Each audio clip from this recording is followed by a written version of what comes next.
ധർമ്മസ്ഥലയിലെ കൂട്ടക്കൊലപാതകത്തിൽ ശുചീകരണ തൊഴിലാളിയുടെ മൊഴിയെടുപ്പ് നാളെയും തുടരും. കോടതിയിൽ ഹാജരാക്കിയ തലയോട്ടിയിലെ മണ്ണ് പ്രത്യേക അന്വേഷണ സംഘം പരിശോധിക്കും. അന്വേഷണ സംഘം ധർമ്മസ്ഥലയിലെ മണ്ണും പരിശോധിക്കും. ഇന്നത്തെ മൊഴിയെടുപ്പ് 2 ക്യാമറകളിൽ അന്വേഷണ സംഘം റെക്കോർഡ് ചെയ്തിട്ടുണ്ട്. ധർമ്മസ്ഥലയിലെ മണ്ണ് നീക്കി തിങ്കളാഴ്ച പരിശോധന വീണ്ടും നടത്തും. ക്ഷേത്ര പരിസരത്ത് എവിടെയൊക്കെയാണ് മൃതദേഹം കുഴിച്ചിട്ടത് എന്നത് സംബന്ധിച്ച് ശുചീകരണ തൊഴിലാളി ഇന്ന് അന്വേഷണ സംഘത്തിന് മൊഴി നൽകിയിരുന്നു.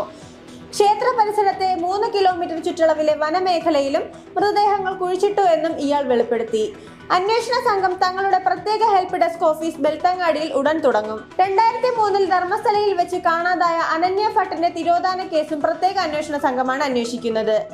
1998-നും 2014-നും ഇടയിൽ ധർമ്മസ്ഥലയിൽ വെച്ച് ബലാത്സംഗം ചെയ്ത് കൊലപ്പെടുത്തിയ പെൺകുട്ടികളുടെയും സ്ത്രീകളുടെയും മൃതദേഹങ്ങൾ സംസ്കരിക്കാൻ താൻ നിർബന്ധിതനായിരുന്നു എന്ന് ശുചീകരണ തൊഴിലാളി ദക്ഷിണ കന്നഡ പോലീസിന് മൊഴി നൽകിയത് വലിയ ഞെട്ടലുണ്ടാക്കിയിരുന്നു. ആരോപണ വിധേയരെല്ലാം ധർമ്മസ്ഥലം മഞ്ജുനാഥ ക്ഷേത്രത്തിലെ സൂപ്പർവൈസർമാരും ജീവനക്കാരുമാണ്. എതിർക്കുന്നവരെ ഇല്ലാതാക്കാൻ ഒരു മടിയില്ലാത്തവരാണ് അവരെന്നും തനിക്കും കുടുംബത്തിനും പോലീസ് സംരക്ഷണം ഏർപ്പെടുത്തിയാൽ പേരുകൾ വെളിപ്പെടുത്താൻ തയ്യാറാണെന്നും അദ്ദേഹം പറഞ്ഞിരുന്നു.